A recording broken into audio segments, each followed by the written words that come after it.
Djebou arrive, je l'ai entendu bavarder avec quelqu'un dans la rue. À ce moment, Djebou entre également, paré et portant des verres correcteurs. À voir ses cheveux, on la croirait sortie d'un salon de coiffure. Djebou. Elle serre tour à tour la main de chacune des trois, s'assoit sur un escabeau. Bonjour, comment vous portez-vous? Kadia, amère. Tout va bien, Djebou. Et tes enfants? Djebou.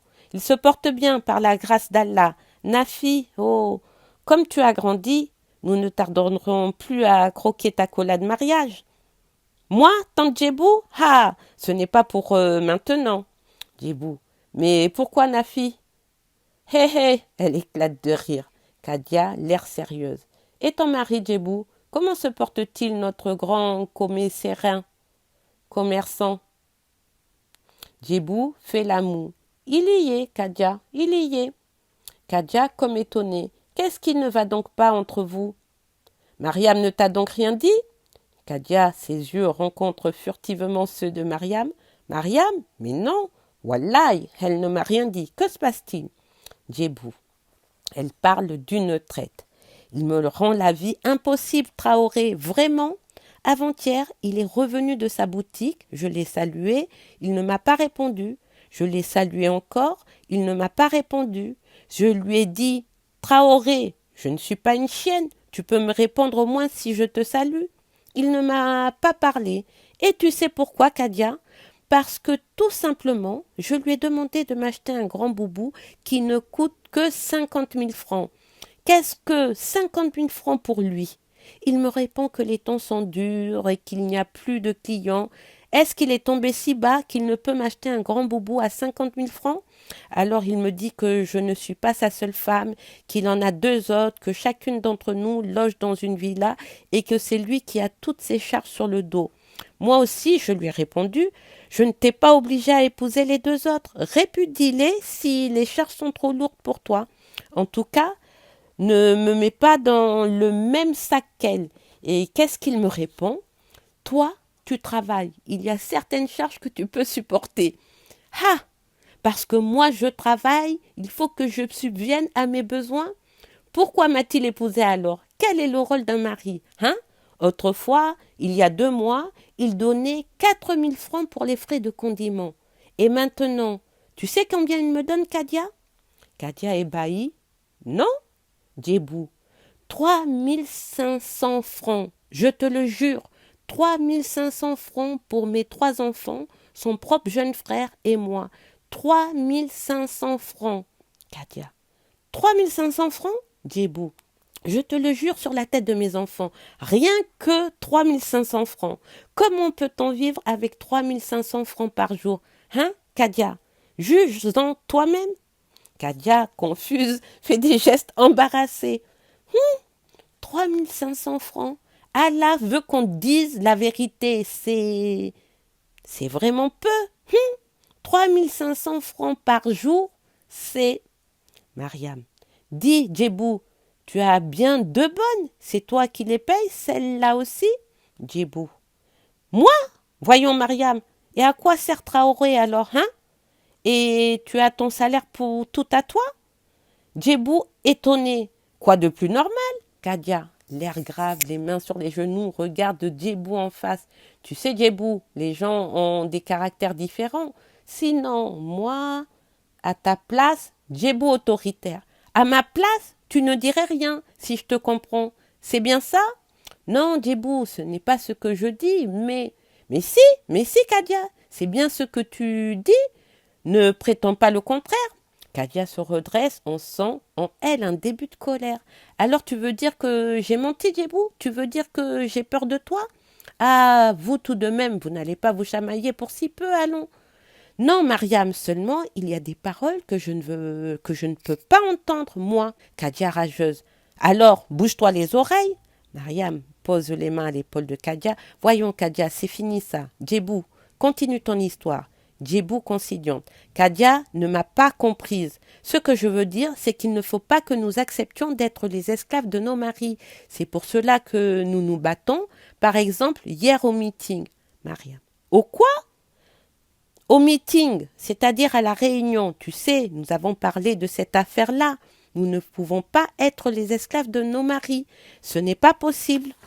Ils ne valent pas mieux que nous. Quand ils ont un devoir à faire, il faut qu'ils le fassent. Ce sont des êtres humains comme nous, ni plus ni moins. Mariam. Là, au moins, tu dis vrai, Djibou. Les hommes doivent s'occuper des femmes comme il faut. C'est vrai, n'est-ce pas, Kadia? Kadia de mauvaise grâce. Moi, je n'ai pas attendu leur réunion pour penser ainsi. Djibou, sans prendre garde aux paroles de Kadia. Tu sais, Mariam, je suis la secrétaire générale du comité des femmes du quartier. Je ne comprends pas bien, Djibou. C'est moi qui suis à la tête de toutes les femmes du quartier. Hein? Tu sais, Djibou, je ne suis pas instruite, moi. Nous avons décidé que lors de notre prochain congrès ordinaire, Mariam, hé, Djibou agacé, je veux dire lors de la réunion de toutes les femmes du pays, Mariam ouvre grandement les yeux, tandis que Kadia détourne la tête. Nous avons décidé de faire comprendre que nous sommes tous égaux, hommes et femmes, absolument égaux. Mariam, si je comprends bien, ce sont les hommes qui vont décider ça? Djibou indigné. Comment les hommes? Mais tu te sous-estimes? Tu nous sous-estimes, nous les femmes? Nous sommes une force capable de renverser des montagnes. Kadia, Mariam et Nafi éclatent de rire sous le regard destructeur de Djibou. Kadia tout en riant. Paille, paille, paille, renverser des montagnes. Alors nous sommes vraiment puissantes. Il n'y a plus rien à dire. Renverser la colline de Koulouba. Elle se tord de rire. Djibou. Oh, vous ne m'avez pas bien comprise. Oh, quand je dis que nous pouvons renverser des montagnes, je veux vous faire comprendre que nous pouvons nous imposer. C'est ça. Les rires s'éteignent. Il y a non seulement cela, nous voulons aussi abolir la polygamie et... Mariam, tu sais, Djibou, nous ne sommes pas instruites. Il y a des mots que nous ne pouvons pas comprendre. Je veux dire qu'un homme n'a pas le droit d'épouser plusieurs femmes. Une seule, je dis une seule. Mariam et Kadia ont l'air ravis. Kadia adopte une attitude plus conciliante. Vous avez décidé ça? Elle claque des mains. Mais pourquoi la radio ne l'a pas annoncé? J'ai dit que nous l'avons décidé entre nous, les femmes, lors de notre congrès et... Kadia avait mépris. Et ce sont les hommes qui doivent dire oui, sinon il n'y aura rien. Ma mère, oh, Djibou, tu parles comme un enfant. Même Nafi ne parlerait pas ainsi. Nafi, révoltée, agite vivement le petit doigt. Mère, Kadia. Ferme ta bouche ou je la fonds. Enfant maudite. Nafi maugrée et tourne le dos. Kadia, ton comportement ne m'étonne pas du tout. Depuis bien longtemps, je sais que tu ne m'aimes pas. Kadia tendu s'agite. C'est ça. C'est bien ça, Djibou. Tu as compris, je ne t'aime pas. Je ne t'ai jamais aimé. C'est ce que tu voulais entendre, n'est-ce pas? Alors voilà, je l'ai dit. Viens me fondre la bouche. Mariam. Kadia. Mariam, laisse-moi tranquille. Tu m'entends? Laisse-moi tranquille. Djibou. Je ne t'en veux pas, tu sais, Kadia. Tu as toujours été comme ça. Ce n'est pas étonnant que tu ne t'entendes pas avec ton mari. Kadia et Djibou se lèvent brusquement, comme prête à se battre. Mariam s'interpose. Nafi entre dans la chambre. Kadia fonce sur Djibou. Mariam la retient. Ah, je te connais, moi aussi, Djibou. Toi et tes airs de grande dame. Pour qui te prends-tu? Tu n'es qu'une petite secrétaire. Djibou en criant et en se tapant la poitrine. N'est-ce pas une petite secrétaire, comme tu dis? Toi, on t'a renvoyé en deuxième année. Toi, tu oses parler d'instruction. Toi qui marches dans les ténèbres. Kadia déchaînée et retenue avec peine par Mariam. Oui, je le sais, toi, ta tête est un livre, tu sais tout. Oui, vantarde, je n'ai pas oublié, quand tu es venu la dernière fois, tu m'as dit que mon pot à eau était sale. Mais tu ne sais plus qui tu es, Djibou? Une fille de pauvre. Les deux femmes se donnent des coups, en donnent à Mariam aussi. Celle-ci réussit quand même à entraîner Djibou vers le portail. Kadia demeure debout et gesticule. Son mouchoir de tête tombe. Kadia, si tu étais l'égal de l'homme, tu ne t'accrocherais pas à un commerçant qui n'a pas été à l'école. Son argent, c'est son argent qui t'intéresse. Sois le chef du pays dans le lit, tu ne te coucheras pas devant ton mari, mais derrière lui. Voyez-la, avec sa gueule de poisson. Djibou est parti, Mariam revient en se tordant de rire. Kadia rattache son mouchoir de tête. Mariam, en riant et en entourant les épaules de Kadia. Ah, Kadia, tu l'as bien eu, la chienne. Dès qu'elles savent lire, I et O, elles se prennent pour les meilleures femmes. En tout cas, elle parlera de son congrès ailleurs. Être écervelée à ce point, venir dans la maison d'autrui et y faire ce qu'on veut sans vergogne. Ah ça, tu l'as bien eu, Kadia. Kadia. Tu aurais dû me laisser m'asseoir sur sa poitrine et lui broyer les dents carriées, la bonne à rien et sa gueule de poisson. Bof. Mariam se lève et s'en va en riant vers sa chambre. Nafi quitte la sienne et vient s'asseoir à côté de sa mère. Mère, tu as osé faire ça? Tu te serais battue avec Djebou? Kadia pointant l'index vers sa fille. Écoute, Nafi, laisse-moi tranquille quand je suis en colère. Tu m'entends?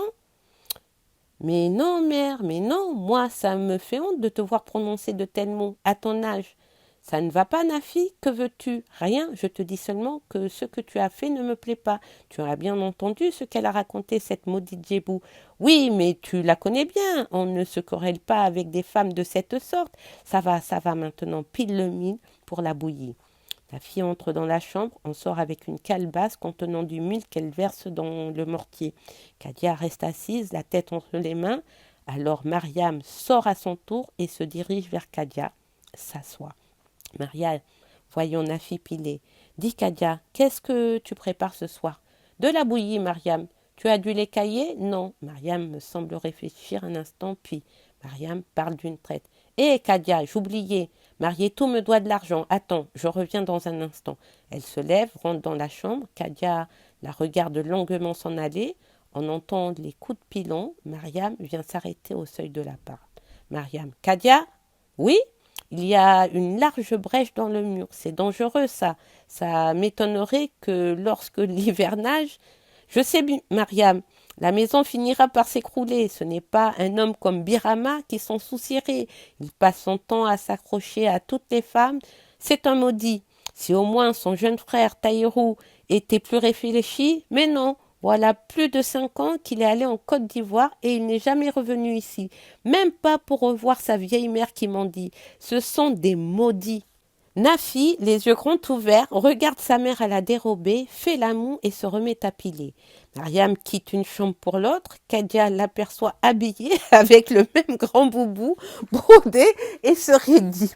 Kadia parle comme en secret. Nafi, Nafi. Nafi cesse de piler et s'approche de sa mère. Mais qu'est-ce qu'il y a, mère? Tu m'as fait peur. Kadia. Elle a encore porté mon grand boubou, la poudre, la pommade aussi. Elle a dû prendre le peu qui est resté. Je te jure que je ne la laisserai pas faire. Nafi.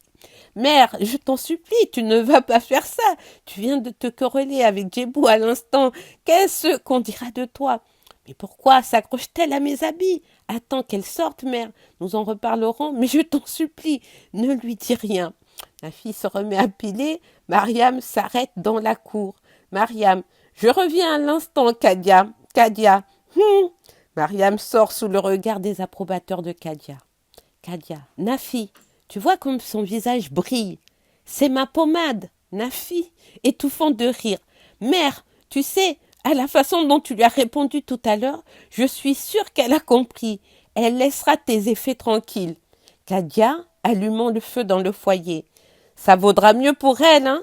Sinon, elle saura que Kadia est une lionne. Nafi, après avoir vanné le mil, prépare la bouillie.